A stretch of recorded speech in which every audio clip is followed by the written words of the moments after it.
Please subscribe Sadhguru Sai Creations.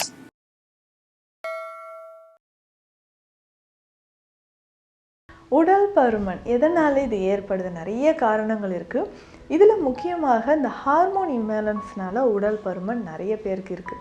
பெண்களுக்கு இந்த PCOD problem இருக்குது, தைராய்டு சார்ந்த பிரச்சனைகள் இருக்குன்னா அதை சரி செய்கிறதுக்கு நமக்கு உடல் எடை அதிகரிக்க அதை ஈஸியாக நம்ம வந்து ரிவர்ஸ் பண்ணிக்கலாம். அப்போ ஈஸியாக நம்ம வந்து வெயிட் லாஸ் பண்ணணும்னா 2 வழிமுறைகள். ஒன்று வந்து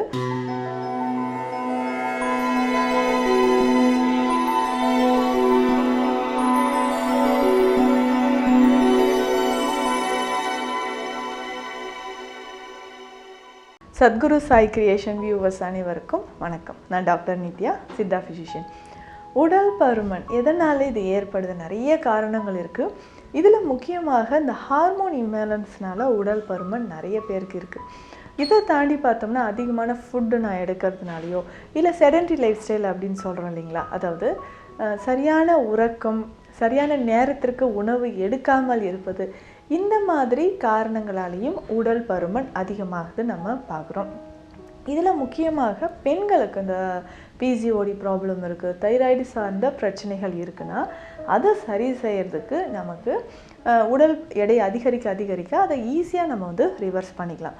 அப்படி பார்க்கும்போது உணவு முறையில் நாம் தவிர்க்க வேண்டிய விஷயங்கள் அப்படின்னு பார்த்தோம்னா மைதா சார்ந்த உணவுகளோ, அதிகமாக எண்ணெயில் பொரித்த உணவுகள், தேவையில்லாமல் பசி இல்லாமல் நம்ம வந்து உணவு முறைகளை வந்து எடுக்க என்ன ஆகுனா உடல் பருமன் அதிகமாகிட்டே போகுது.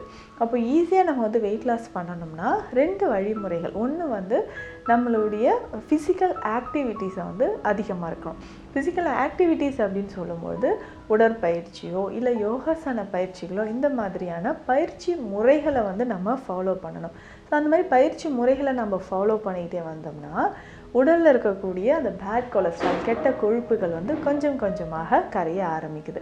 இதை தாண்டி வந்து பார்த்தோம்னா அடுத்ததாக உணவு முறையில் நம்ம என்னங்க ஃபாலோ பண்ணலாம், இதெல்லாம் ஃபாலோ பண்ணால் வெயிட் லாஸ் ஆகுமா அப்படின்னு கேட்டிங்கன்னா நிச்சயமாக நான் சொல்கிறேன். இந்த பேசிக்காக இந்த மூலிகைகளை நம்ம ஃபாலோ பண்ணாவே உடலில் இருக்கக்கூடிய கொழுப்புகள் வந்து குறைய ஆரம்பிக்கும்.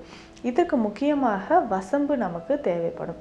வசம்பு அப்படின்னு சொல்லும்போது டைஜஷன் வந்து இன்க்ரீஸ் பண்ணும், அது வந்து பேலன்ஸ் பண்ணுன்னு சொல்லலாம். ஸோ டைஜஷன் இன்க்ரீஸ் பண்ணி அது பேலன்ஸ் பண்ணுறதுக்கு நமக்கு வசம்பு ரொம்ப ரொம்ப முக்கியம்.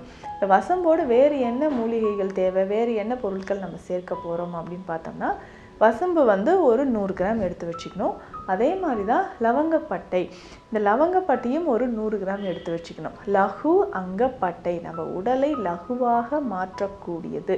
ஸோ இந்த லவங்கப்பட்டை, வசம்பு ரெண்டுமே 100 கிராம் எடுத்து வச்சுக்கணும். இதனோட ஏலக்காய் ஒரு 50 கிராம், மஞ்சள் 50 கிராம் எடுத்துக்கணும். இதனோட சோம்பு, பெருஞ்சீரகம் அப்படின்னு சொல்கிறோம், அது வந்து 50 கிராம். எல்லாமே நம்ம வீட்டில் இருக்கக்கூடிய பொருட்கள் தான். பட் இதை வந்து எப்படி நம்ம ரெகுலராக பயன்படுத்த போகிறோம், இது எத்தனை நாட்களுக்கு நம்ம பயன்படுத்தணும் அப்படின்றதும் நம்ம தெரிஞ்சுக்கணும். இந்த மூலிகைகள் எல்லாமே நம்ம லேசாக வறுத்துட்டு பொடி பண்ணி எடுத்து வச்சுக்கணும். பொடி பண்ணி எடுத்து வச்சதை காலை மாலை 2 வேளையும் நம்ம தவறாமல் குடிக்கணும். ஸோ எக்ஸ்ட்ராவாக நம்ம குடிக்கக்கூடிய காஃபி, டீ, ஸோ நம்ம பசிக்காமல் எடுக்கக்கூடிய சில உணவுகள், இது எல்லாமே நம்ம டோட்டலாக அவாய்ட் பண்ணுறது ரொம்ப ரொம்ப நல்லது. அதை வந்து அவாய்ட் பண்ணிக்கணும். இப்போது நான் சொன்ன இந்த மூலிகைகளை நம்ம எப்படி பயன்படுத்த போகிறோம் அப்படின்னு பார்த்தோம்னா இது லேசாக வறுத்து டீ பொடி மாதிரி நம்ம வீட்டிலேயே மிக்சியில் போட்டு அரைச்சி எடுத்து வச்சுக்கலாம். இதை வந்து ஒரு 1/2 ஸ்பூன் எடுத்து தண்ணீரில் போட்டு 2 கிளாஸ் தண்ணீர் விட்டு 1 கிளாஸாக வந்த பிறகு நல்லா கொதிக்க வச்சிடணும். 1 கிளாஸ் வந்ததுக்கப்புறம் இதை ஃபில்ட்ரு பண்ணிடணும். ஃபில்ட்ரு பண்ணிவிட்டு இதோட கொஞ்சம் எலுமிச்சை சாறு, தேன் கலந்து தினமும் காலை மாலை 2 வேளையும் நம்ம குடிச்சிட்டு வந்தோம்னா நம்ம உடலில் இருக்கக்கூடிய தேவையற்ற கொழுப்புகள் கரைய ஆரம்பிக்கும். அதே மாதிரி இதனோடு சேர்ந்து உடற்பயிற்சியும் நம்ம கரெக்டாக ஃபாலோ பண்ணணும். உணவு முறைகள்லேயும் காய்கறிகள், கீரை வகைகள் நிறைய சேர்த்து, அதாவது ஃபைபர் கண்டென்ட் இருக்கக்கூடிய உணவுகள் சேர்த்து சாப்பிடும்போது அதிகமாக இருக்கக்கூடிய உடல் பருமன் கொஞ்சம் கொஞ்சமாக குறைய ஆரம்பிக்கும். மீண்டும் அடுத்த பதிவில் சந்திக்கலாம். நன்றி.